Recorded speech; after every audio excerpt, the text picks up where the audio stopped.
Selamat pagi, shalom Bapak Ibu Saudara. Ya, selamat pagi, Pak. Saya cek dulu ya, apakah suara saya bisa terdengar dengan baik? Ya, udah terdengar Oke, dengan baik, Pak. baik, terima kasih. Nah, pagi hari ini kita mau dilengkapi dengan sesuatu yang istimewa yang sangat penting, terutama buat orang percaya. Karena pagi ini kita mau belajar tentang sumber sakit penyakit dan mengenai teknik mendoakan orang sakit. Memang ada dua materi yang kita mau belajar pagi hari ini, tetapi uh, kita cuma punya waktu dari dua sesi ini sekitar 75 menit, ya. Jadi ada beberapa hal yang saudara harus perhatikan baik karena ada beberapa penekanan yang perlu kita tahu. Dan kalau saya melatih atau melengkapi jemaat kita Abalov, maka buat saya lebih ringan karena pada umumnya kita sudah mengenal pelayanan ini. Hanya tinggal seperti sebuah perhiasan dipoles gitu. Ya, baik, tidak berlama-lama Bapak Ibu Saudara, sesi yang pertama mengenai sumber sakit penyakit itu akan kita bahas dengan pertanyaan hanya kurang lebih 20 menit. Lalu teknik mendoakan orang sakit kita memerlukan 50 sampai 50 menit dengan pertanyaan. Jadi memang waktunya pendek, tetapi kita bersyukur kita diberi kesempatan untuk dapat menerima dan menerima hal ini. Ya, baik. Sumber sakit penyakit yang pertama dan yang menjadi biang keladi daripada sakit penyakit yang ada di dunia ini yaitu roh jahat, saudara. Ya, roh jahat dapat menyebabkan sakit penyakit seperti lumpuh, timpang, ayan atau epilepsi, bungkuk, bisu, tuli. Ya, pelayanan pelepasan atau pelayanan pengusiran roh jahat perlu dilakukan sebelum kita berdoa untuk penyembuhan. Bapak Ibu Saudara, sebenarnya mengusir setan itu sesuatu hal yang tidak sulit. Karena Alkitab mencatat dengan sepatah kata saja, maka roh jahat itu keluar dari banyak orang. Ya, jadi kalau kita mengerti bahwa roh jahat yang menjadi penyebab penyakit, ketika roh jahatnya diusir, maka penyakitnya disembuhkan. Nah, roh jahat ini juga yang menjadi penyebab segala sesuatu kekacauan di dalam kehidupan kita. Ya, jadi kalau dibilang sumber sakit penyakit yang utama itu roh jahat. Nah, selanjutnya ada dua lagi yang menjadi sumber sakit penyakit. Tetapi ini bagian dari tipu daya si roh jahat itu. Nah, ini yang harus kita perhatikan baik-baik. Maka sudah betul lah kalau pemimpin-pemimpin kita di Abalov ya sudah mulai berkata, ayo kita bangkit, kita hadang ini roh jahat yang menjadi penyebab COVID merajalela di tengah-tengah jemaat kita dan orang-orang yang dilayani. Jadi sudah tepat, saudara. Ini waktunya yang begitu tepat untuk kita berani menghadang. Mungkin saja, ini maaf kalau ini hal yang keliru. Mungkin saja Tuhan belum mengizinkan kita menghadang COVID seluruh dunia. Mungkin saja juga Tuhan tidak mengizinkan kalau kita menghadap COVID seluruh Indonesia. Mungkin saja, kita tidak tahu apa yang akan berkembang yang Tuhan beri buat hidup kita. Tetapi kalau kita menghadang roh jahat yang menjadi penyebab penyakit atas jemaat yang Tuhan percayakan kepada kita, atas orang-orang yang Tuhan kirim kepada kita untuk melayani, maka saya percaya kita dapat menghadangnya. Amin, saudara. Ya, amin, saudara. Nah, yang menjadi penyebab pertama adalah si roh jahat. Kisah Rasul 8 ayat yang ke-7 berkata gini, sebab dari banyak orang yang kerasukan roh jahat keluar roh-roh itu sambil berseru dengan suara keras, dan banyak orang lumpuh, orang timpang yang disembuhkan.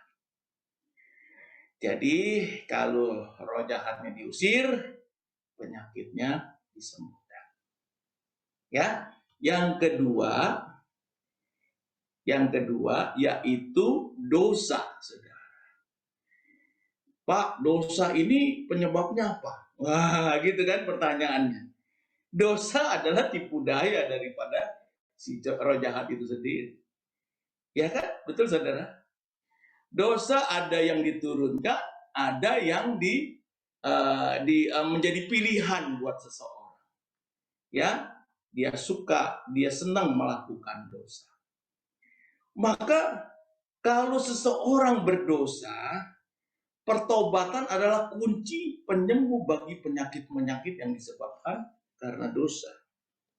Di dalam Yohanes 5 ayat 14, kemudian Yesus bertemu dengan dia dalam bait Allah lalu berkata kepadanya, "Engkau telah sembuh, jangan berbuat dosa lagi, supaya padamu jangan terjadi yang lebih buruk." Nah, ini sesuatu hal yang kita sudah tahu. Jadi kalau penyebab penyakitnya karena dosa, maka kita akan arahkan konseling kita, jiwa yang kita layani itu untuk dapat bertobat. Nah, yang ketiga, yang sering kali terjadi dan masih menjadi banyak perdebatan.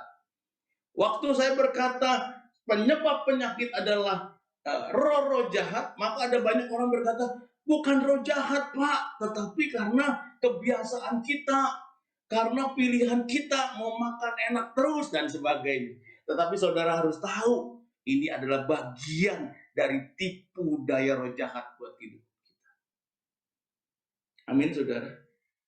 Ada kebiasaan-kebiasaan buruk yang diturunkan, tetapi ini menjadi juga pilihan, dan ini adalah tipu daya roh jahat itu sendiri. Nah, ini yang mengerikan dan banyak orang tidak menyadari. Sumber sakit penyakit yang berikut adalah pola hidup yang tidak tertib. Kita dapati 3 poin di sini. Pola makan yang tidak sehat. Ya, nanti kita dapatin poin yang kedua, pola hidup yang tidak sehat. Dan yang ketiga adalah gangguan emosional.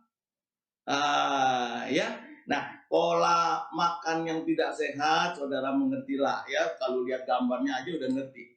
Mengkonsumsi makanan yang tidak sehat, seperti gula berlebih, alkohol, rokok, lemak, dan kurang serat dapat menimbulkan penyakit, ya. Diabetes, penyakit jantung koroner, dan lain-lain. Wah, jadi saya percaya hari-hari ini kita mulai belajar untuk hidup dengan pola makan yang lebih baik. Tentu ya, saudara ya. Nah, itu yang pertama. Yang kedua dari pola hidup yang tidak tertib adalah pola hidup yang tidak sehat. Jadi tidak menjaga keseimbangannya. Pola hidup yang seimbang adalah hidup yang menjaga keseimbangan antara kebutuhan roh, jiwa, dan tubuh. Kurang olahraga, ya, gerak badan, ya maksudnya ya. Kurang istirahat, tidak menjaga kebersihan diri, dapat mengakibatkan sakit dalam tubuh kita. Hari-hari ini kita udah bersih, ya. Cuci tangan terus, dikit-dikit semprot-semprot, ya kan? Nah, kita sudah makan yang enak-enak terus, sampai pada gemuk-gemuk hari-hari ini. Kita sudah berjemur matahari, wah, kita sudah bergerak badan, wah, sudah komplit semua, luar biasa. Jadi dengan kondisi seperti ini kita mulai memperbaiki pola hidup yang lebih sehat. Puji Tuhan, ya. Nah, ya, kita juga harus mengerti bahwa istirahat itu penting, saudara. Sebab waktu kita beristirahat, kita memperbaiki sel-sel tubuh kita yang rusak. Ada orang yang cukup beristirahat 6 jam. Ada yang perlu 7-8 jam. Ya, itu tergantung, ya. Metabolisme tubuh seseorang berbeda-beda. Tetapi pada umumnya kita memerlukan antara 6 sampai 8 jam setiap hari untuk tidur.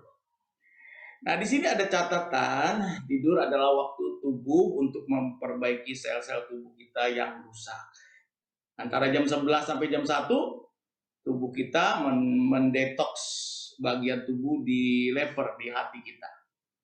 Ya, saudara tahu fungsi hati itu penting sekali untuk membuang racun dalam tubuh kita. Antara jam 1 sampai jam 3, dia detoks di empedu. Empedu itu di bawahnya lever. Dia juga untuk membuang, selain racun, dia membuang lemak. Ya, jadi kalau saudara sudah nggak makan minyak-minyak, tetapi juga masih kolesterol, jangan-jangan ada empedu yang bermasalah, gitu. Karena dia sebenarnya buangin lemak. Empedu yang pahit itu loh, saudara. Ya kan? Yang pahit ya. Nah, jam 3 pagi sampai jam 5, tubuh mendetoks sekitar paru-paru. Maka kalau kita perhatikan jam-jam segini, seringkali orang yang berdahak atau batuknya lebih banyak. Karena sebenarnya tubuh sedang mencoba mengeluarkan dahaknya. Betul nggak, saudara? Ya, saudara pasti pernah mengalami hal ini. Jam 5 sampai jam 7 pagi, detox di usus besar itu yang terbaik. Buang air besar. Gitu ya. Nah, jam 7 sampai jam 9 itu cocok buat sarapan. Karena penyerapan usus kecil paling bagus. Nah, di antara jam 12 sampai jam 4 pagi, nah waktu kita bertidur dengan nyenyak, lelap, saudara, sumsum tulang belakang kita memproduksi darah yang dibutuhkan oleh tubuh kita. Ini menjadi suatu hal yang penting bahwa kita harus mengatur waktu istirahat kita. Amin. Ya. Nah, di dalam 1 Timotius 4 ayat 8 dituliskan, latihan badani terbatas gunanya, tetapi ibadah itu berguna dalam segala hal. Karena mengandung janji baik untuk hidup ini maupun untuk hidup yang akan datang. Hal ini tidaklah berarti bahwa kita tidak perlu berolahraga atau latihan jasmani atau yang saya bilang dengan gerak badan. Melainkan Paulus menulis agar kita lebih mementingkan ibadah daripada menjaga tubuh kita semata-mata. Bapak Ibu Saudara, saudara gerak badan enggak? Ya, kalau dulu kerjanya di kantor, di depannya laptop harus olahraga. Tetapi seorang petani nggak perlu olahraga, tapi karena dia pekerjaannya memang gerak badan. Nah, gitu ya. Jadi memang kita harus gerak badan, saudara. Saya hari-hari ini masih naik sepeda, masih ngurusin kebun di depan, ya. Saya punya pohon cukup banyak, saudara, untuk urusan untuk tempat di rumah begitu. Banyak lah, ada pohon jambu kristal 20 banyak lah ya, ada mangga ya berapa puluh lah gitu di depan rumah. Nah, kami bersyukur untuk hal itu. Nah, sumber sakit penyakit yang berikut, yang ketiga yang tadi saya sebutkan adalah gangguan emosional. Ini yang paling ruwet, saudara. Ini yang paling ruwet. Gangguan emosional juga dapat menyebabkan sakit penyakit dalam tubuh kita. Penyakit akibat gangguan emosional dikenal dengan nama psikosomatis, kepahitan, takut, cemas, stres, depresi. Gangguan emosional lainnya dapat menyebabkan penyakit seperti MAH, ya, pola makan terganggu, penyakit jantung, pusing, ya, migrain dan lain-lain. Ada banyak sekali yang disebabkan oleh gangguan emosional. Bahkan ada seseorang yang bilang pikiran atau gangguan emosional ini menjadi penyebab penyakit katanya lebih dari 80-90%. Nah, gitu ya. Nah, kita belum tahu risetnya apakah betul begitu, kita belum tahu. Tetapi memang ini jadi persoalan yang besar dalam kehidupan kita. Nah, saya ingin sampaikan sedikit lagi mengenai yang kita perlu tahu mengenai di gangguan emosional. Amsal 17 ayat 22 saya bacakan buat saudara. Ini ayat terkenal sekarang ya. Hati yang gembira adalah obat yang manjur, tetapi semangat yang patah mengeringkan tulang. Wah, ini terkenal sekali. Hati yang gembira adalah obat yang manjur, tetapi semangat yang patah mengeringkan tulang. Amsal 15 ayat 13. Hati yang gembira membuat muka berseri-seri. Wes, ya, menjadi glowing muka. Tetapi kepedihan hati mematahkan semangat. Nah, sekarang yang menjadi pertanyaan kita, kenapa semangatnya patah? Sebab kalau semangat patah, Alkitab kita mencatat mengeringkan tulang. Ya, semangat yang patah mengeringkan tulang. Tetapi kenapa semangat yang patah? Ternyata karena kepedihan hati. Apa itu kepedihan hati? Sakit hati, lebih dalam lagi. Iya. Jadi kalau ini luka, saudara kasih apa misalnya betadin atau itu perih. Nah, pedih itu perih, saudara. Nah, kepedihan hati membuat semangat menjadi patah. Nah, coba perhatikan apa itu kepedihan hati. Kepedihan hati, ya betul, banyak sekali. Sakit hati, patah hati, dihianati, kecewa, terluka, tidak mau mengampuni, ditinggal orang yang kita sayangi dan kita tidak siap. Pedih hatinya. Ya, itu membuat menjadi gangguan emosional buat kita. Nah, ini berbahaya sebab Alkitab berkata ini akan membuat patah semangat. Dan ketika seseorang patah semangat, maka Alkitab mencatat tulang menjadi kering. Nanti saudara bisa pelajari, ada begitu banyak penyakit yang disebabkan karena tulang. Dan saudara tahu tadi, bahwa waktu kita beristirahat, kita tidur di antara jam 12 sampai jam 4 pagi, sum-sum tulang belakang kita memproduksi darah. Itu artinya semangat yang patah yang disebabkan karena kepedihan hati ini, Bapak Ibu Saudara, membuat begitu banyak persoalan di dalam tubuh kita. Maka setiap orang percaya di ruang ini harus sudah beres. Amin, saudara. Harus sudah beres dalam hal seperti ini. Semua kita punya kepedihan hati. Tidak ada seorang pun di dunia ini yang tidak punya kepedihan hati. Tetapi semua kita, orang percayanya Tuhan ini, orang-orang yang dipilih, yang sudah dipanggil begitu rupa, harus sudah beres. Haleluya. Oke, kita sampai di sini sesi kita yang pertama mengenai sumber sakit penyakit. Kita punya beberapa menit untuk kalau ada yang bertanya, Bapak Ibu Saudara. Silakan, barangkali ada. Ya, silakan Bapak Ibu, mungkin ada pertanyaan. Ini sangat menarik sekali ya. Apa yang disampaikan oleh Pak Thomas Rusmin. Silakan Bapak Ibu bisa tulis, ketik chat atau bisa unmute langsung ya Pak Hadi ya.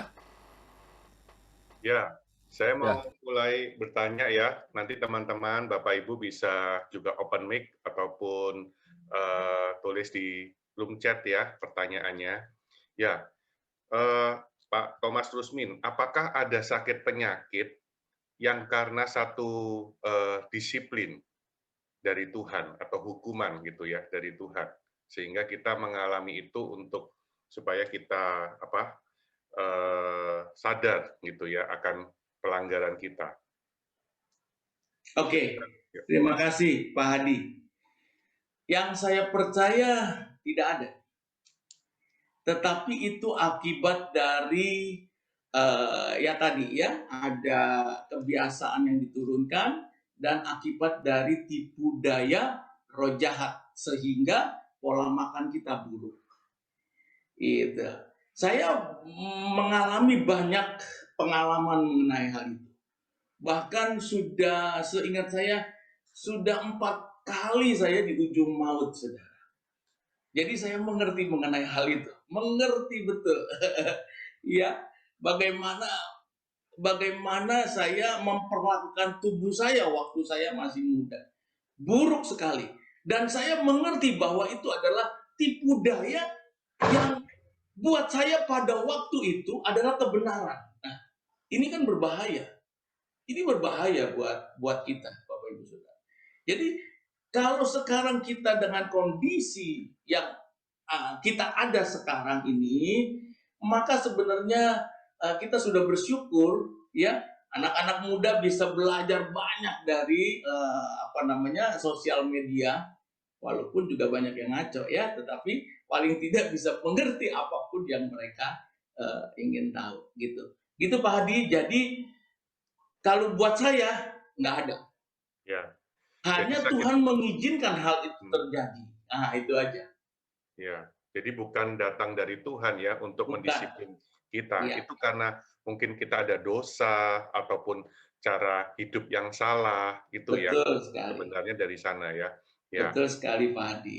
Ya, ini di chat ada pertanyaan Pak Rusmin, kalau sakit di bagian perut tiba-tiba itu apa penyebabnya ya? Oke, biasanya karena kram, ya. Tapi maaf saya nggak jawab secara medis ya. Itu biasanya karena kram aja. Atau belum makan, telat makan. Ya. Bapak Ibu Saudara, saya bisa menerangkan lebih detail mengenai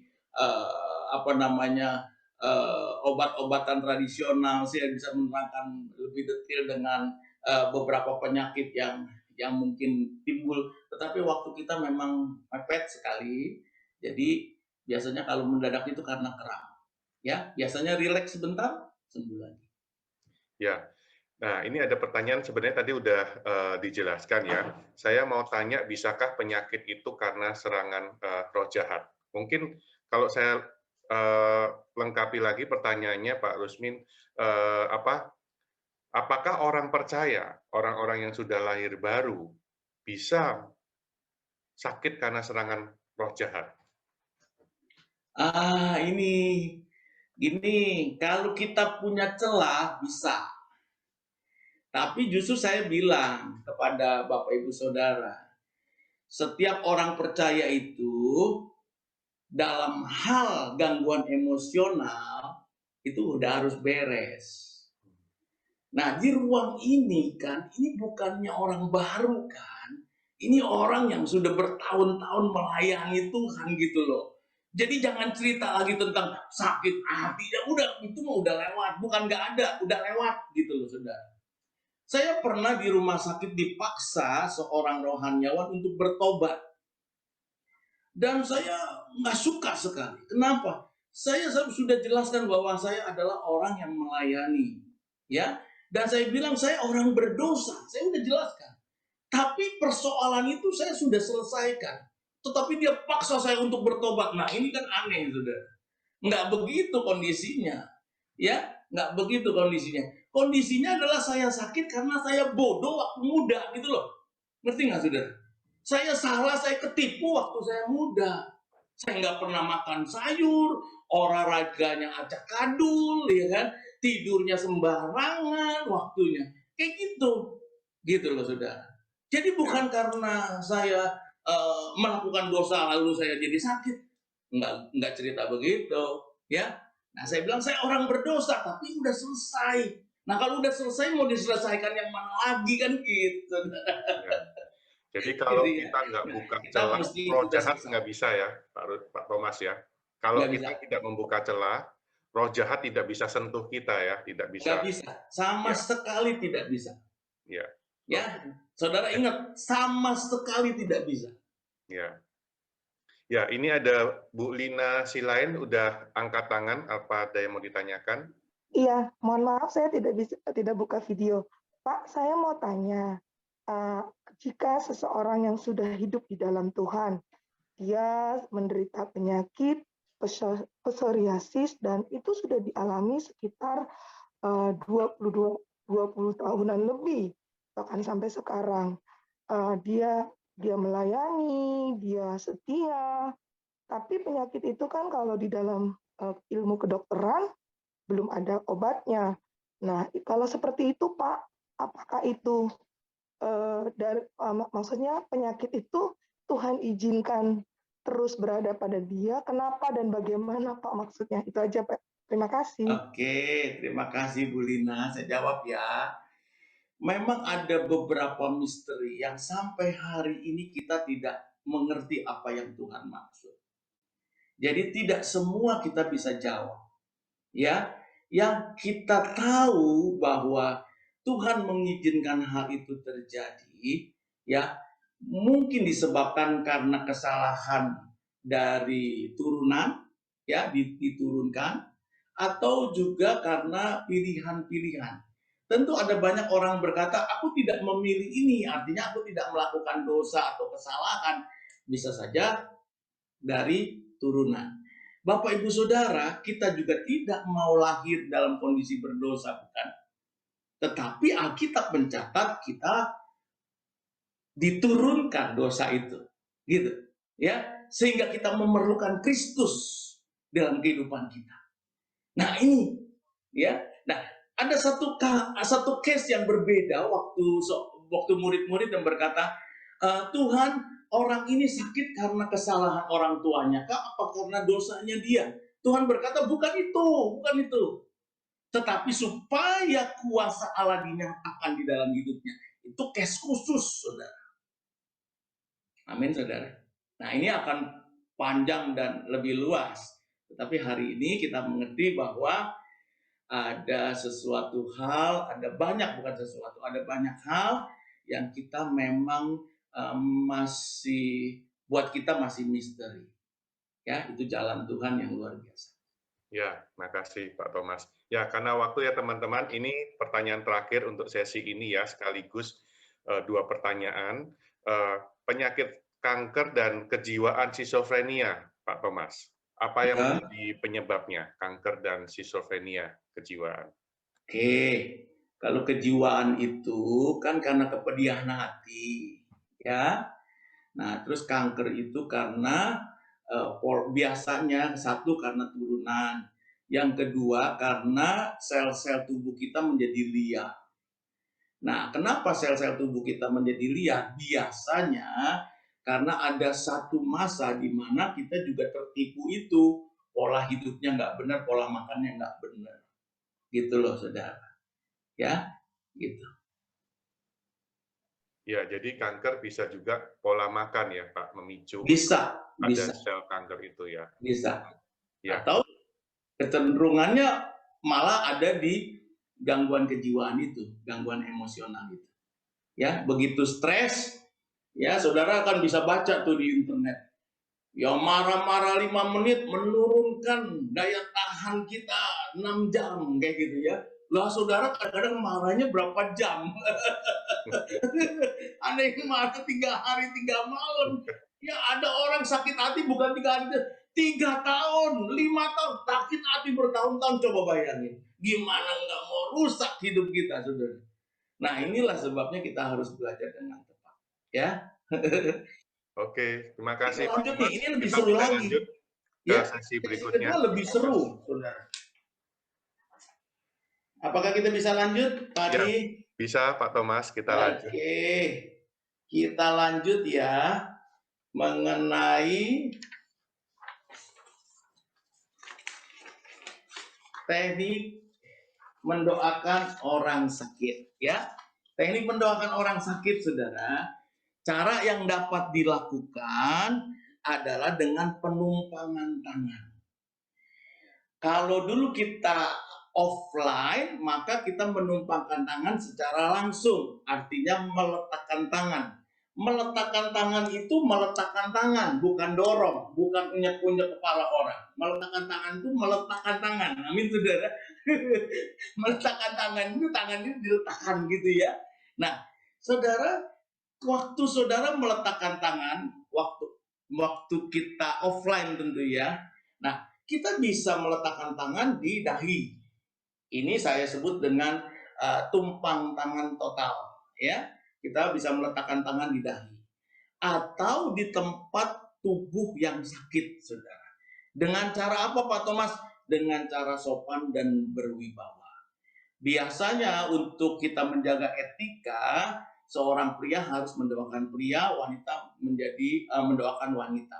Tetapi ini tidak dibatasi oleh firman Tuhan, hanya perlu dibatasi oleh etika-etika dan kebiasaan di dalam kehidupan sosial kita pada umumnya.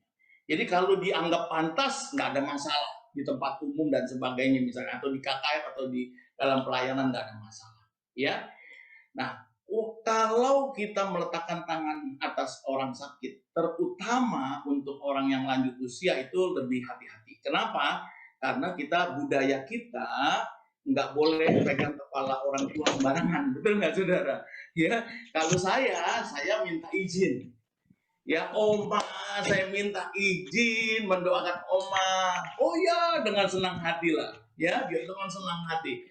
Saya minta izin meletakkan tangan di kepala, boleh? Boleh. Ya, waktu saya meletakkan tangan, hati dia udah senang, kuasa mengalir dan dia disembuhkan. Itu kuncinya, saudara. Tapi bayangkan orang tua, saudara main tumpangin tangan kepalanya, dia sakit hati, dia nggak suka dengan saudara, jangankan sembuh, dia harus ikut SPK lagi. Ya, maka saudara harus mengerti mengenai hal ini. Saudara harus tumpangkan tangan bagian tubuh yang sakit, ya, atau tumpang tangan total di kepala bagian depan sini. Tetapi itu juga harus dengan sopan. Ya, misalnya seorang wanita mendoakan wanita yang sakit di sekitar dada, juga nggak boleh langsung pegang ke dada, nggak boleh. Nggak sopan. Amin, saudara. Ya, kecuali anak sendiri, beda ya. Nah, saudara akan meletakkan tangan dia di depan dadanya sendiri, lalu saudara, ini wanita-wanita ya.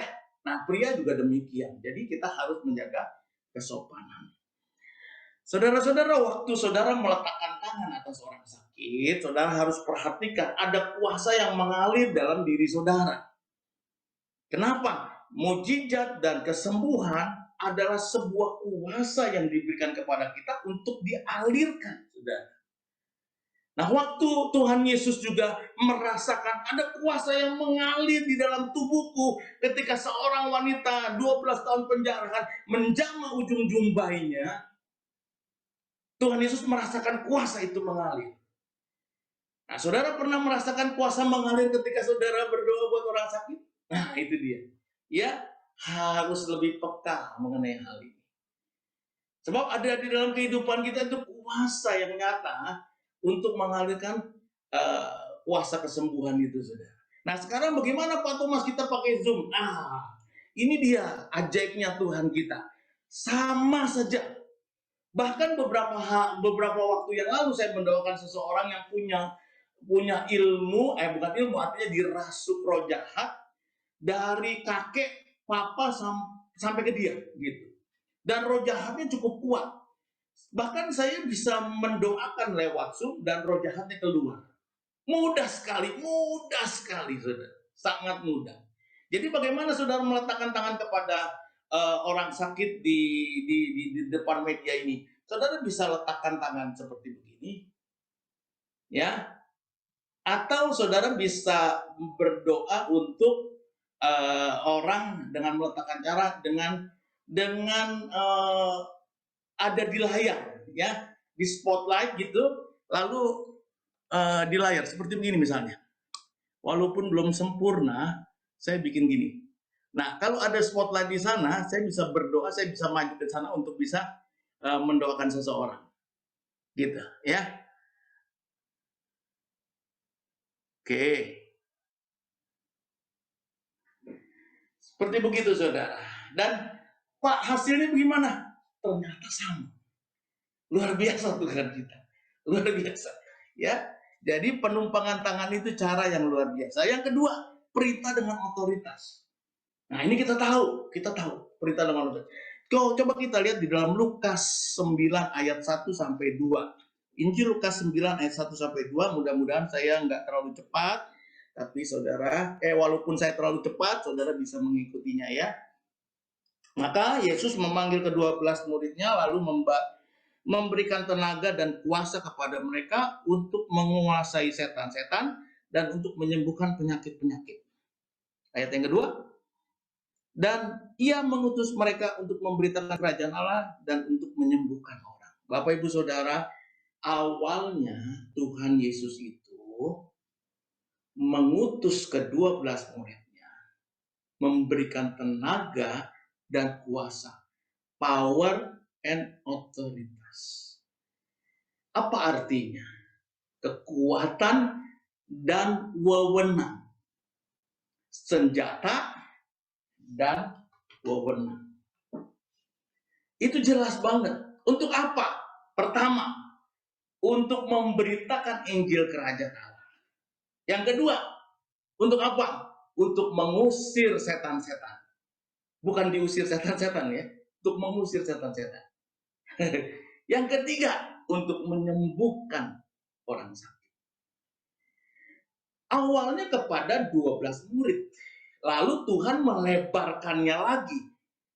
Kuasa itu diberikan kepada 70 orang murid. Diutus 22. Dengan berita yang sama, kamu harus beritakan Injil Kerajaan Allah. Yang kedua, sembuhkan orang sakit. Usir setan-setan. Betul ya, saudara ya? Nah, bukan hanya sampai di situ. Tuhan meluaskannya lagi. Untuk siapa? Untuk semua orang percaya. Melakukan apa?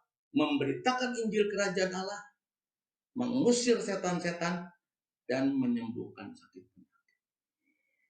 Jadi menyembuhkan sakit penyakit dan mengusir setan-setan itu bukan bagian pemimpin saja, Bapak Ibu Saudara, tetapi semua orang percaya diberi kuasa dan otoritas untuk dapat melakukan hal tersebut.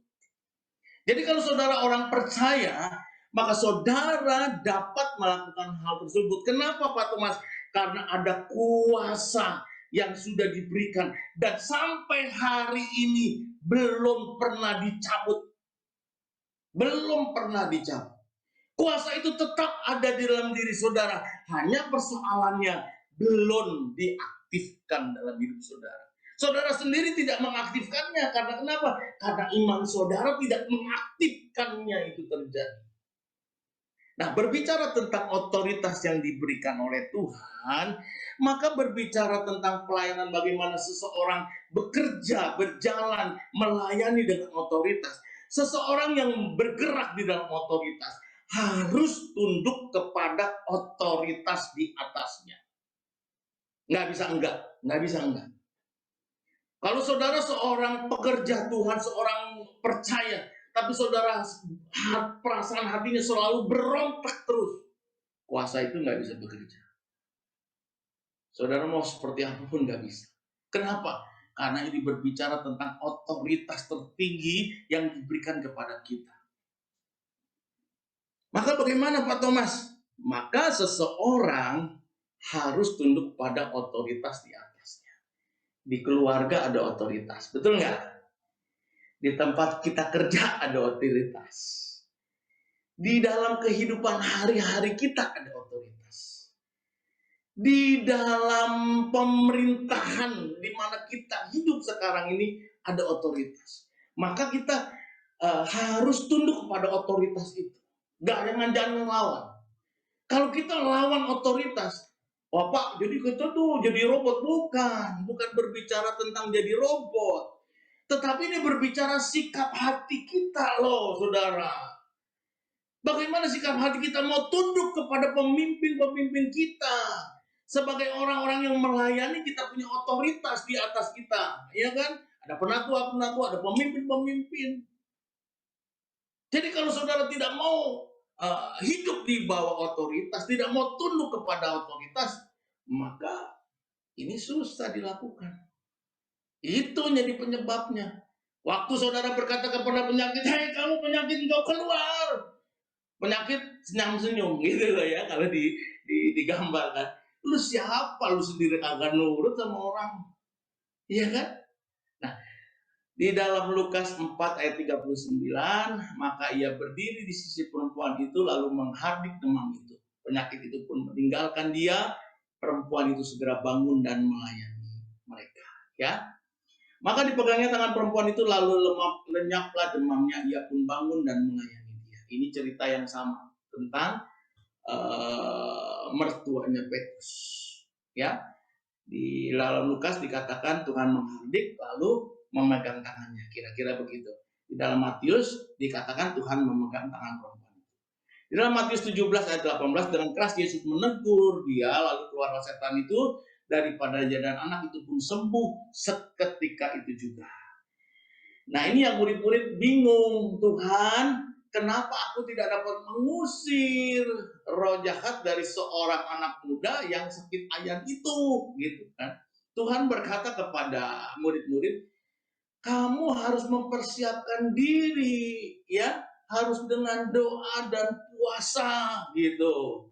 Amin, saudara. Nah, nanti kita akan mengerti bagaimana doa berpuasanya. Walaupun singkat, kita akan mengerti mengenai hal ini. Oke, kita lanjut. Ini seru sekali. Cara yang ketiga, yaitu pemberitaan Injil. Karena itu pergilah jadikanlah semua bangsa muridku dan baptislah mereka dalam nama Bapa dan Anak dan Roh Kudus, dan ajarlah mereka melakukan segala sesuatu yang telah kuperintahkan kepadamu, dan ketahuilah aku menyertai kamu senantiasa sampai kepada akhir zaman. Ya, jadi pemberitaan Injil itu menjadi cara kesembuhan terjadi. Ya, sebenarnya kesembuhan itu bukan tujuan, tetapi menjadi pintu gerbangnya penginjilan. Nah, siapa yang tahu? Ya kita yang tahu. Ya, tapi kalau orang-orang luar taunya tujuannya kesembuhan, biarin aja, nggak apa-apa dulu, biarinin dulu. Nah, kita tahu bahwa ini adalah pintu gerbangnya pemberitaan Injil. Ini nomor satunya sebenarnya. Ya. Nah, menurut survei, 80% orang percaya menerima kesembuhan melalui perenungan. Jadi orang percaya loh ya, orang percaya. Jadi kalau saudara kalau sakit, ya, perhatiin nih. Saudara kalau sakit, diizinkan Tuhan sakit karena atau mungkin ada sesuatu hal saudara akhirnya sakit. Itu 80% sembuhnya karena perenungan firman. Betul kan? Berasanya gimana, Pak? Kalau kita sakit rasanya susah banget sembuh. Tapi kalau di pelayanan, Bapak Ibu Saudara, apalagi ketemu orang yang belum percaya atau baru mulai percaya, itu kesembuhan tokcer, Saudara. Tokcer. Di dalam pengalaman pelayanan saya, ya, saya pernah melihat dalam sebuah KKR yang kita latih untuk mereka melakukannya. Hampir 99% orang yang hadir sakit pada waktu itu disembuhkan Tuhan. Saya melihat sendiri dengan mata saya. Hampir 99%. Jadi hampir seluruhnya yang hadir sakit disembuhkan Tuhan. Dan itu menjadi begitu mudah. Kenapa? Karena hal Tuhan ingin menyatakan dirinya. Mujizat dan kesembuhan itu sebenarnya sebuah tanda, sebuah rambu. Untuk mencapai apa? Untuk mengarah kepada Kristus, Bapak Ibu Saudara. Ya, nah kita yang udah tahu pulang, ya, dari Bogor mau pulang gitu ya, kita udah tahu nggak perlu rambu lagi, Saudara. Rambunya perlu sedikit doang, amin nggak Saudara? Keluar tol, nah gitu kan, perlu sedikit rambu. Maka ternyata di survei 20% disembuhkan melalui pelayanan orang percaya, terutama penumpang anak. 80%-nya lewat perenungan. Ya, karena mujizat kesembuhan itu sebuah rambu. Kita nggak perlu banyak rambu, tetapi orang percaya perlu banyak rambu. Amin, Saudara. Nah, KKR 2 minggu yang lalu, entar malam juga kita juga KKR lagi, ya kan? Kalau banyak orang belum percaya datang, maka rambunya akan banyak. Amin, Saudara. Tapi masalah, yang datang orang percaya. Kalau orang percaya, maka kita mesti tuntun dia perenungan firman, gitu. Itulah sebabnya maka kita memerlukan follow up. Amin, Saudara. Maka di dalam pelayanan ini diperlukan follow up. Gitu. Supaya orang percaya itu yang masuk 80% boleh merenungkan kebenaran. Amin ya Saudara ya. Ya. Tapi kalau yang datang bukan orang percaya, wah, Saya pernah melihat di Jogja, saudara. Di Jogja tahun 80-an saya pernah melihat dengan mata saya sendiri. Ratusan orang disembuhkan dengan perkataan seorang pendeta berkata begini, Bapak Ibu Saudara, siapa yang mau disembuhkan? Ratusan orang angkat tangan. Lalu Bapak Pendeta bilang begini, siapa yang mau senyum buat Tuhan Yesus? Ngerti juga kagak, saudara. Lalu orang kampung dari desa-desa tersenyum, gitu ya. Saudara tahu zaman itu banyak yang orang masih pakai gigi emas, yang masih ompong-ompong gitu. Dan saudara tahu apa yang terjadi? Ratusan orang disembuhkan hanya dengan tersenyum buat Tuhan Yesus. Saya melihat sendiri hal itu. Dan hal ini masih bisa terjadi di tengah-tengah kita dengan kondisi yang begitu modernnya. Amin, saudara. Ya, jadi tetap percaya. Kita lanjut terus. Wah, seru, semakin seru, saudara. Disampaikan firman-Nya dan disembuhkan mereka, diluputkannya mereka dari liang kubur. Jadi perlunya perenungan dan kehidupan di dalam Dia. Oke, saudara, sepumpung belum lupa ya, Pak, doain orang tuh apa sih poinnya, Pak? Gitu. Poinnya cuma dua. Usir sakit penyakit di dalam nama Tuhan Yesus, dan saudara katakan sembuh. Jadi saudara akan berkata begini, ini contoh ya. Aku berkata kepada engkau, hai sakit kanker. Aku berkata di dalam nama Tuhan Yesus, engkau tidak berkuasa atas tubuh si A, misalnya gitu ya. Dan sekarang tubuh akan menyesuaikan diri menjadi sembuh, tidak sakit lagi. Kanker juga mati sampai ke akar-akarnya, ya. Sembuh, normal, pulih kembali untuk menyatakan kesembuhannya. Udah, cuma 2 poin itu doang. Selebihnya bumbu. Saudara perhatikan bagaimana cara Tuhan menyembuhkan orang. Doa panjang di dalam pelayanan? Enggak pernah. Saya nggak pernah dapatkan Tuhan Yesus berdoa panjang-panjang di dalam pelayanannya. Ya, dia berdoa panjang dan lebar dalam waktu dia sendiri. Amin, saudara. Waktu dia menyendiri, dia berdoa sungguh-sungguh. Tapi dalam pelayanannya dia hanya berkata, dosamu sudah diampuni, bangkit dan berjalanlah. Aku menyembuhkan engkau, jadilah engkau sembuh. Itu. Jadi saya nggak tahu kalau dalam pelayanan, apalagi di KKR ada orang yang panjang-panjang doanya, saya nggak tahu belajarnya dari mana, saudara. Iya, iya. Maka nanti kita akan belajar bagaimana rasul-rasul melakukannya, ya. Nanti kita mau belajar sedikit mengenai Rasul Petrus yang menyembuhkan seorang yang meninggal namanya Tabita. Oke, kita lanjut lagi. Alkitab. Oke, cara yang dapat dilakukan.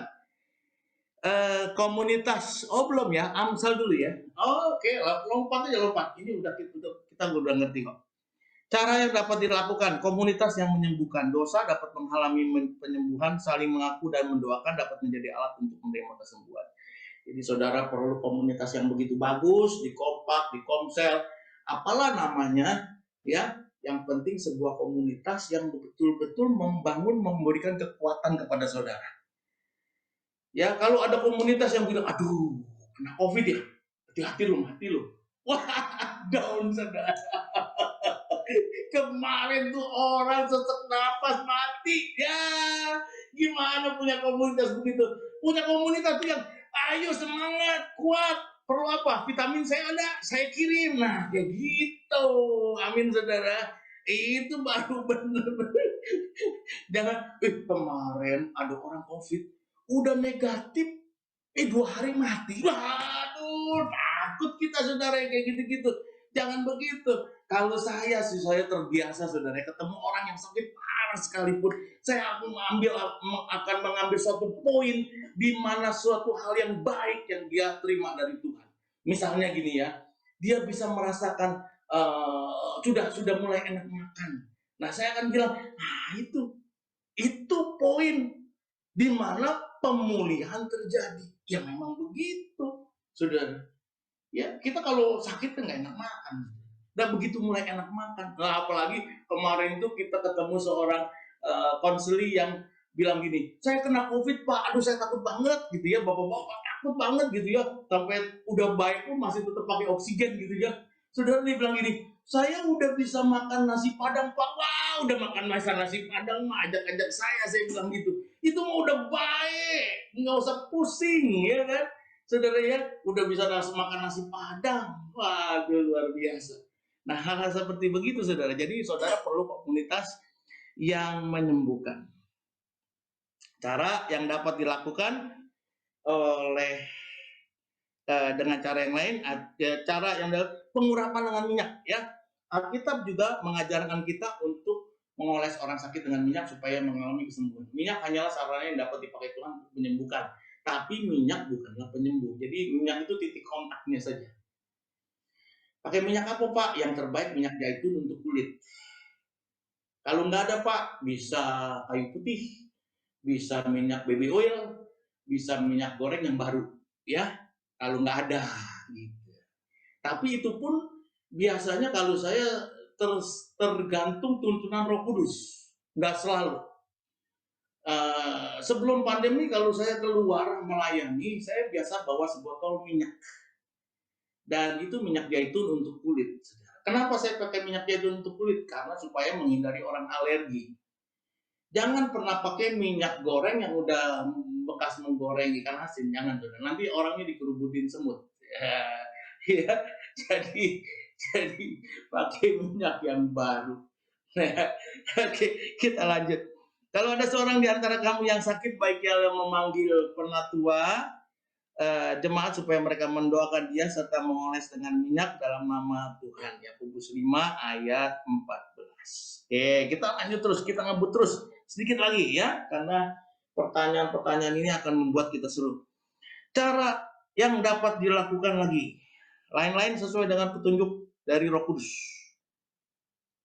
Teknik ini hanya dipakai kalau kita sungguh yakin akan suara Roh Kudus. Oleh karena itu, yakinkan dulu bahwa kita berkomunikasi intim dengan Tuhan sebelum melangkah pada teknik-teknik yang lain. Bapak Ibu Saudara, bahkan Rasul Paulus membawa sapu tangan, ya, orang-orang membawa sapu tangan atau kain yang pernah dipakai oleh Paulus dan meletakkan atas orang sakit, maka lenyaplah penyakit dan keluarlah roh-roh jahat. Keren kan, saudara? Ya, keren kan? Saudara sekarang bisa melakukannya loh. Seorang hamba Tuhan namanya Charles dan Francis Hunter. Charles dan Francis Hunter itu melakukan itu. Ya, jadi karena dia melayani, mendoakan banyak orang sakit dari seluruh dunia, mulai kirim permohonan doa, dan dia nggak bisa pergi ke sana, jadi dia kirimin sepotong kain yang sudah didoakan. Dan apa yang Tuhan lakukan atas pelayanannya, banyak sekali orang-orang sakit dan roh-roh jahat keluar karena sepotong kain yang didoakan. Gitu. Jadi bukan hanya Rasul Paulus, tetapi ada orang-orang yang diberikan anugerah, dituntun Tuhan untuk juga dapat melakukan. Jadi kita bisa pakai teknik-teknik yang banyak, tapi sesuai dengan tuntunan Roh Kudus. Bapak Ibu Saudara, satu kali saya dalam sebuah training hamba-hamba Tuhan, kurang lebih ada 40-an gitu hamba-hamba Tuhan ya. Dan ada sesuatu hal yang menarik di situ. Saya masih ingat pada waktu saya berkata cara lain sesuai dengan petunjuk Roh Kudus. Dia lalu di dalam kesempatan bertanya, dia bertanya, Pak Thomas, bolehkah aku bertanya? Boleh ya, teman semua sebenarnya ya. Dia bilang begini, Pak, berarti kita boleh memakai benda-benda apapun? Boleh, gitu. Wah, boleh nggak Pak saya menggunakan keris untuk menjadi titik kontak Pak? Wah, pertanyaannya keren sekali, ya kan? Memakai keris untuk menjadi titik kontak kesembuhan ilahi. Wah, lalu saya bertanya balik kepada dia. Jadi menjawab pertanyaan dengan pertanyaan. Saya bertanya kepada dia, apakah hal itu dituntun oleh Roh Kudus? Gitu. Dia bilang enggak. Nah, kalau enggak, jangan dipakai. Amin, saudara. Iya, kalau enggak dituntun Roh Kudus, jangan coba-coba, saudaraku.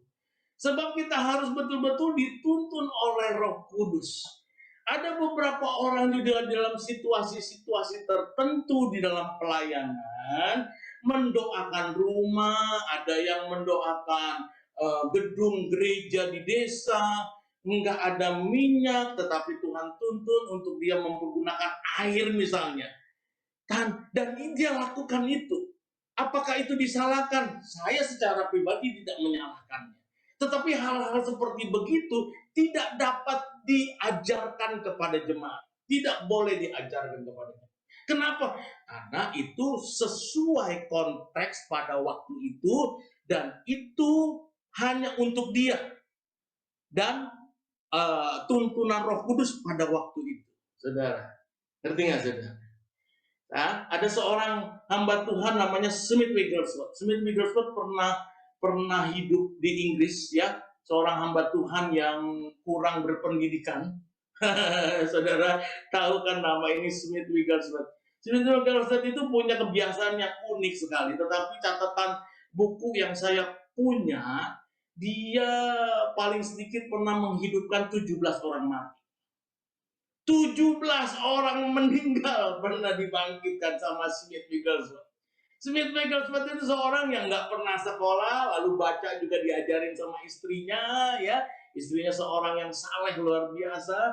Dan Smith Wigglesworth itu awalnya seorang tukang ledeng, tukang air pump gitu, dan orangnya kasar, saudara. Bapak Ibu Saudara, apa yang terjadi waktu dia dipanggil Tuhan untuk melayani? Dia punya cara yang unik untuk menyembuhkan orang-orang sakit, saudaraku. Bagaimana caranya? Dia pukul bagian tubuh yang sakit. Saudara pernah tahu nama ini? Ya, orangnya tinggi besar. Kalau jadi saudara berkata, aduh perutku sakit karena ada sesuatu dalam perutku, ada kanker atau ada sesuatu, maka dia bilang, sini kamu. Dia akan datang kepada saudara, dia akan pukul perut saudara dengan keras. Itu saudara. Nah, bayangin, Smith Wigglesworth yang pernah membangkitkan paling sedikit 17 orang meninggal, 17 orang mati, melakukan hal seperti itu. Hebat nggak? Hebat banget. Tetapi saya ingin katakan kepada saudara, jangan pernah pakai cara Smith Wigglesworth kalau tidak dituntun oleh Roh Kudus. Saudara bisa dituntut, ya kan? Bisa dilaporin polisi. Masa saya sakit ditonjok, ya? Betul ya, saudara, ya? Orang yang begitu diurapi Tuhan pun kita nggak boleh tiru kecuali dituntun oleh Roh Kudus. Nah, cara-cara yang Tuhan Yesus pakai, cara-cara yang rasul-rasul gunakan, juga kita harus perhatikan apakah kita juga dituntun oleh Roh Kudus untuk melakukan hal itu. Ini yang terakhir, Kisah Rasul 9 ayat yang ke-36 sampai 41, ini berbicara tentang seorang Rasul Petrus, ya, yang ada di Lida menyembuhkan Eneas, lalu dipanggil ke Yope karena Dorcas, seorang percaya, meninggal. Dorcas itu yang kita kenal dengan Tabita, meninggal.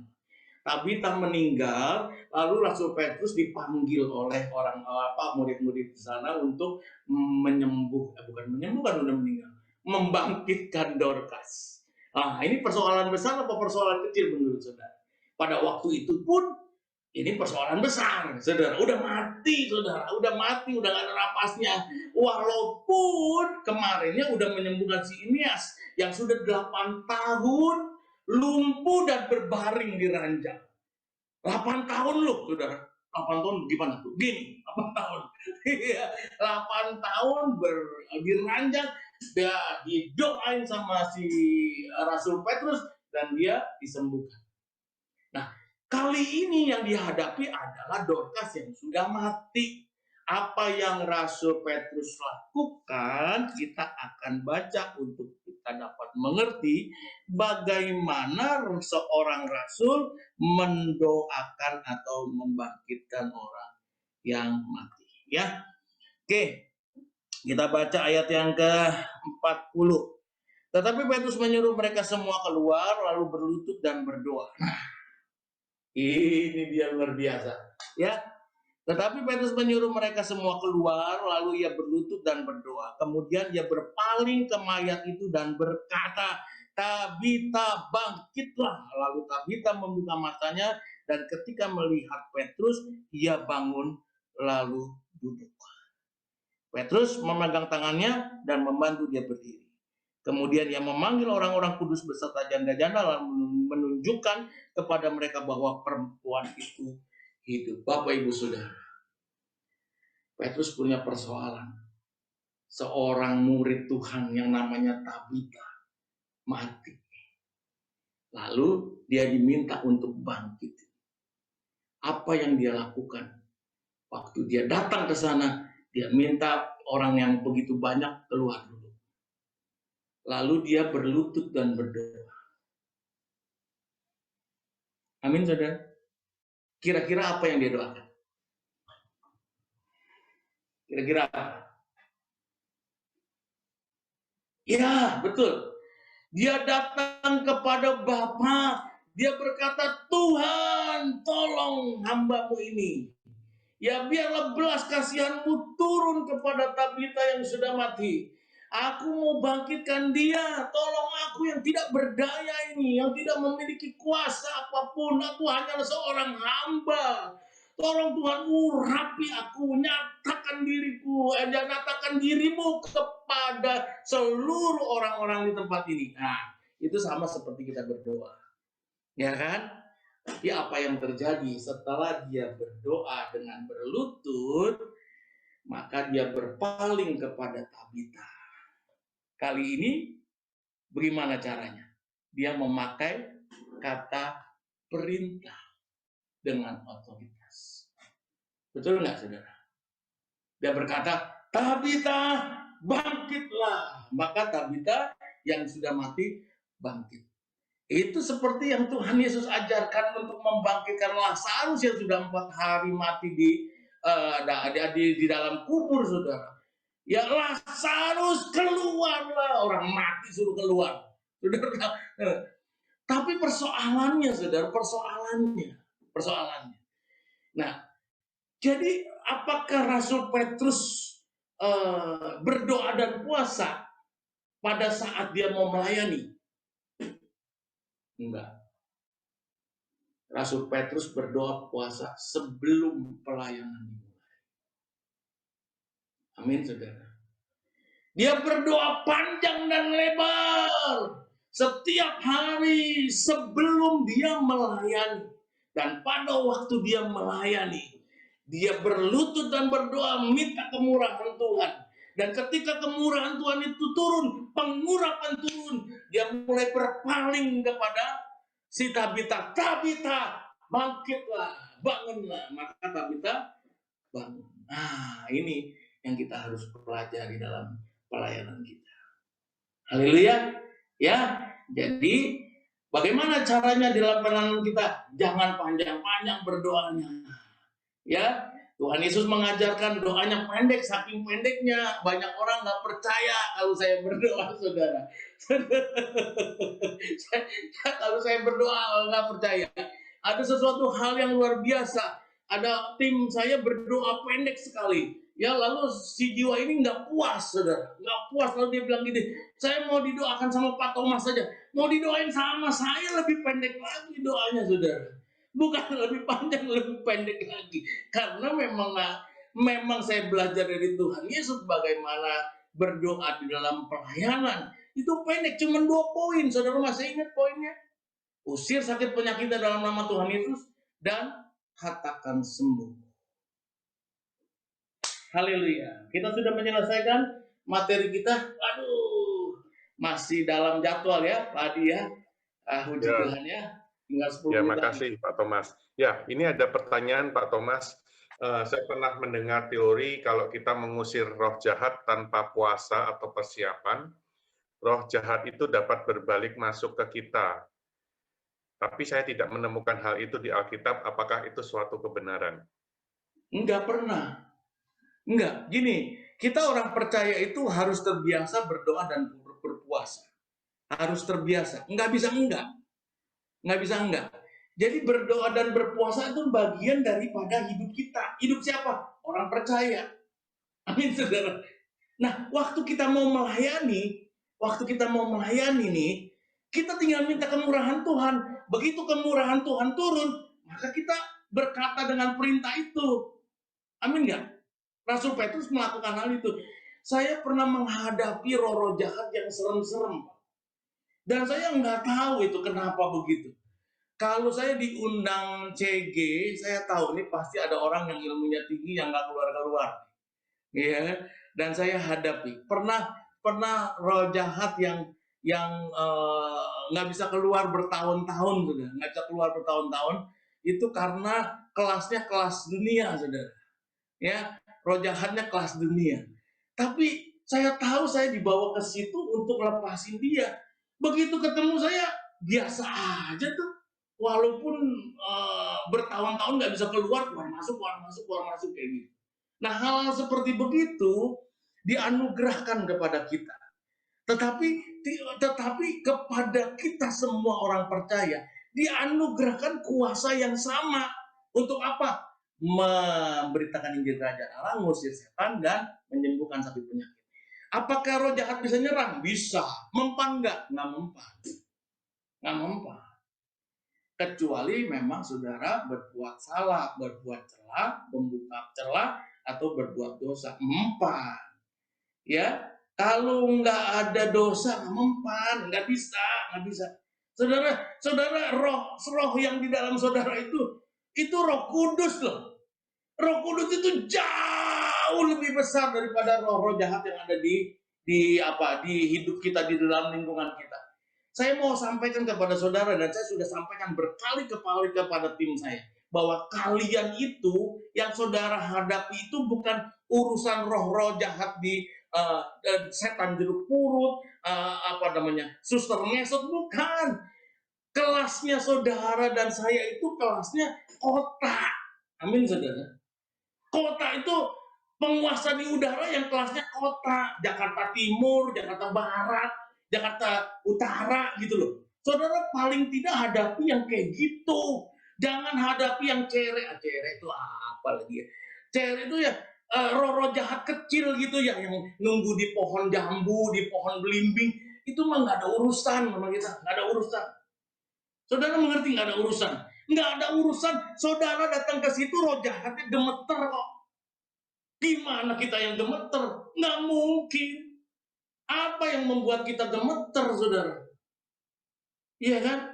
Jadi saudara mesti tahu otoritas ya, wewenang saudara itu kelasnya kelas kota. Amin, saudara. Nah, kalau hari ini saudara belum tahu, saya kasih tahu. Saya kasih tahu. Jadi jangan lagi takut dengan setan-setan kecil itu, ikan cere itu, ya. Amin, saudara. Oke, Pak Adi. Seru nggak sih kayak gini? Suara saya teriak-teriak, kedengeran nggak sih? Ya, kedengeran Pak Thomas. Iya, Ya. iya. Ya, teman-teman, kalau ada yang mau bertanya, bisa Di chat ada Pak Hadi. Ya, oke. Bagaimana mendoakan dengan memakai baju dikebaskan? Apa sesuai dengan firman Tuhan, Pak? Boleh. Tapi itu sesuai dengan petunjuk Roh Kudus. Ya, kata Nah, kuncinya tapi kalau Roh Kudus turun, demonstrasi ya? sepatu, misalnya ya sepatu lah, atau di benda didoain terus orang mental, nggak perlu. Kenapa? Saya bilang nggak perlu. Bukan nggak boleh, nggak perlu. Kenapa? Itu mau memuliakan siapa? Gitu loh. Ya kan? Hidup kita ini kan harus memuliakan Tuhan yang kita sembah. Amin, saudara. Betul nggak? Ya kan? Apapun yang kita lakukan, kita mesti arahkan kepada dia. Mujizat dan kesembuhan itu rambu. Kalau saudara arahkan ke saudara, itu sesat, saudara. Kalau saudara arahkan ke Tuhan, itu benar. Kalau saudara arahkan ke gereja, itu juga sesat. Sesat, saudara. Kita ditipu, saudara. Dan jangan mau masuk ke tipu daya itu. Jadi harus arahkan betul-betul kepada kemuliaan Tuhan. Haleluya. Haleluya. Ya, Pak Thomas, jadi mendoakan orang yang belum percaya dengan anak Tuhan ya, yang sudah percaya, semestinya ada perbedaan nggak, Pak? Karena kalau tadi dari sharing Pak Thomas kan orang yang sudah percaya itu sebenarnya 80% sembuh karena dia merenungkan firman, confess firman Tuhan, gitu ya Pak. Ya. Bagaimana Pak? Ya, doainnya sama, ya. Tetap lewat penumpangan tangan, lewat follow up. Saudara tahu nggak? Saya kalau di dalam kehidupan hari-hari susah nggak nyembuhin orang sakit jiwa? Menurut saudara susah nggak? Susah sekali. Tetapi di dalam pelayanan kita ada banyak orang yang gangguan kejiwaan, gangguan emosional disembuhkan Tuhan dengan cara yang sangat sederhana. Dan saya juga terkagum-kagum dengan cara Tuhan. Bagaimana? Orang yang sakit jiwa, kejiwaan ya maksudnya ya, ada juga yang pernah ke rumah sakit, ya nggak sembuh-sembuh. Saudara sembuh hanya dengan ditanya apa kabar, saudaraku. Betul, serius. Kadang-kadang dia juga cuman WhatsApp saya, Pak Thomas ada di mana? Gitu. Coba bayangin. Saudara mau jawab nggak? Begitu saya jawab dia sembuh. Saya nggak jawab, nggak sembuh-sembuh. Cuman bilang saya ada di rumah sembuh, saudara. Nah, saya juga terkagum-kagum dengan cara Tuhan. Ada seorang yang saya layani dan menjadi adik rohani saya pada waktu itu. Dia terkena kanker tulang, ya dia menjadi begitu stres, saudara. Saya kenal dia udah dalam kondisi seperti begitu. Dia stres sehingga dia telepon saya dalam satu hari atau chatting saya dalam satu hari berkali-kali. Saudara pernah tahu berapa banyak dia telepon saya? 40 kali dalam satu hari. 40 kali dalam satu hari. Saudara, bukan 4 kali, 40 kali. Saudara bisa bayangin bagaimana saya juga bisa ikut stres, saudaraku. Tetapi itulah yang menjadi kesembuhan buat hidupnya. Amin nggak, saudara? Nah, rata-rata nggak gitu. Rata-rata paling dalam seminggu, paling Pak Thomas di mana gitu. Atau apa kabar Pak? Begitu ditelepon juga nggak ada apa-apa, cuma mau ngomong apa kabar doang. Tetapi itu cukup membuat dia sembuh. Nah, itu luar biasa. Tuhan kita ajaib lah. Itu maksudnya ada belas kasihan ya Pak? Betul sekali. Ya, belas kasihan. Mujizat kuasa digerakkan oleh iman. Ya, betul ya saudara ya. Mujizat dan kuasa kesembuhan digerakkan oleh iman. Tetapi harus ingat, iman dimotori oleh belas kasihan. Jadi kalau kita nggak punya belas kasihan, iman kita nggak kerja juga, buntu juga, saudara. Gitu. Ya. Ini ada Bu Tarina ya yang sudah angkat tangan dari tadi. Bolehkah open mic Bu Tarina? Mungkin ada yang mau ditanyakan. Ya, saya Ray, Pak Hadi. Oh Pak Ray, ya Pak Ray silakan. Ya, thank you Pak Thomas untuk arahannya. Ya. Saya mau nanya gini, saya punya anak ya sedikit berkebutuhan khusus. Waktu umur 15, tapi waktu sebelum 15 tidak ada gejala yang namanya kayak seperti kejang gitu loh. Ya, waktu umur 15 dia sempat kena kejang, tapi kondisi badannya sih memang lagi kurang enak badan dan lagi panas. Kejadiannya itu waktu di Penang, pernah di Penang, pernah di Jakarta. Jadi sementara saya berobat dengan dokter dokter khusus gitu loh, Iya. spesialis, dan minum obat-obatan sampai sekarang sudah jalan hampir tahun ketiga. Puji Oke. Tuhan sih memang tidak ada gejala itu lagi. Setiap sakit pun juga panas tinggi pernah sampai ke arah 39,5 juga nggak kejang gitu. Oke. Saya juga nggak ngerti apa karena efek obat atau gimana. Kami sih tetap doain tiap hari. Nah, kebetulan struktur otak yang di bagian kecilnya menurut dokter memang kurang bagus karena dari lahir kena virus gitu loh. Iya. Nah, bagaimana apakah ini ada indikasi dari roh jahat atau memang karena terbentuknya otaknya seperti itu, dan apakah dengan didoakan bisa nggak ada menjadi kesembuhan? Ya itu memang tergantung dari iman kami berdua, Pak. Saya sama Karina gitu, Pak. Gitu. Iya. Itu aja, Pak. Dan bagaimana Pak Rey, cara mendoakannya, Pak? Itu aja, Pak. barusan saya bertanya kepada Roh Kudus bilang nggak ada urusan sama roh jahat. Nggak ada. Nggak ada. Jadi ini memang sesuatu hal yang diizinkan terjadi, dan ini memerlukan ketekunan yang luar biasa. Jadi Pak Rey memang dianugerahkan luar biasa ya untuk merawat seorang anak yang dengan kondisi demikian, dan mendoakannya setiap hari. Ya, di tim kami ada seorang anak yang autis, ya, dan kecilnya autis, liar, nggak bisa terkontrol. Kita doain berapa tahun ya, setiap kali ibadah kesembuhan. Sekarang anak itu pinter dan tenang sekali, ya. Bahkan kalau omanya nge-zoom gitu pelayanan, dia yang opretin gitu ya. Dan bisa loh. Saya juga kagum-kagum. Saya bilang, Nathan yang dulu kita doain ya Bu, iya, yang nggak bisa diem itu. Luar biasa. Jadi hal-hal seperti itu bisa terjadi, Pak Rey. Jadi saya sangat juga bisa memaklumi kondisi Pak Rey, ya. Ya, jadi butuh ketekunan dan kesabaran. Betul. Ya Pak ya. Betul. Oke, terima kasih Pak masukan Pak. Ya, tetap kuat ya Pak Rey. Ya, terima kasih, Tuhan berkati. Ya. Ya, ini sebenarnya sudah masuk technical meeting ya, Bapak Ibu. Udah habis ya Pak Adi. Ya, tapi kita perpanjang waktu satu pertanyaan lagi aja, Bu Michelle ya. Pak Gunawan Lawa mungkin belum bisa ya.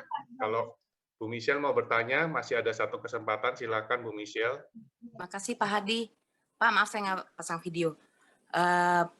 Pak, saya mau tanya, saya ada kebutaan, mengalami kebutaan mata sebelah kanan.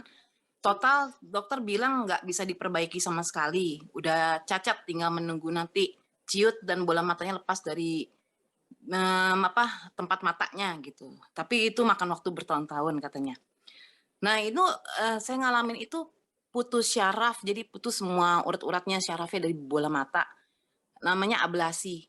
Itu dialami oleh saya karena dulu waktu kecil ada keisengan teman bikin saya jadi kena cacat benturan, hanya dioperasi.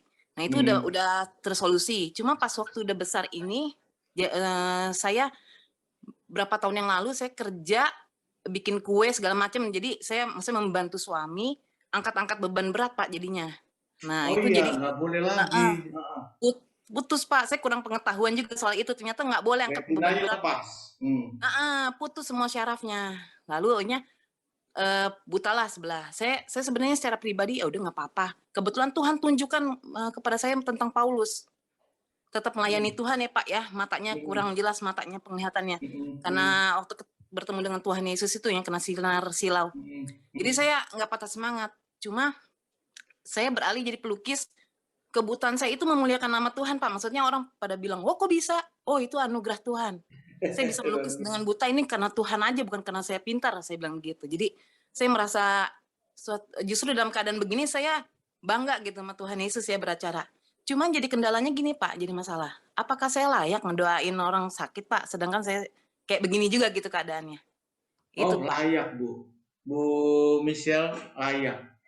Karena kesembuhan yang terjadi lewat hidup kita itu tidak dipengaruhi langsung kehidupan kita sendiri. Kita menjadi suatu alat yang mulia yang Alkitab bilang kepada kita. Itulah sebabnya kita mempersiapkan hidup kita menjadi suatu alat yang lebih mulia lagi. Dipakai untuk maksud yang mulia. Ya, di dalam sebuah rumah ada peralatan dari tembikar, dari perak, dari emas. Nah, kalau kita mempersiapkan hidup kita, artinya hidup dalam kebenaran, terus juga melekat sama Tuhan, maka Tuhan akan memakai kita untuk maksud yang lebih mulia. Dan kalau Ibu Michelle juga mempersiapkan hidup Bu Michelle, maka Ibu juga layak. Ada satu pengalaman waktu kami di dalam satu pelayanan di daerah, saya lupa namanya itu ya, seorang pemudi bilang gini, Pak, saya terkena kanker darah, apakah saya boleh mendoakan orang sakit? Boleh. Saudara, apa yang terjadi? Pada waktu dia mendoakan orang sakit, bahkan penyakitnya sih, tumor payudara itu juga disembuhkan Tuhan. Pak Thomas bagaimana tahunya? Ada konselor yang mereksain, bukan saya yang mereksa, nggak boleh. Ya, konselor yang lain yang mereksa. Waktu dia teriak-teriak, apa yang terjadi? Tumor saya hilang juga, katanya.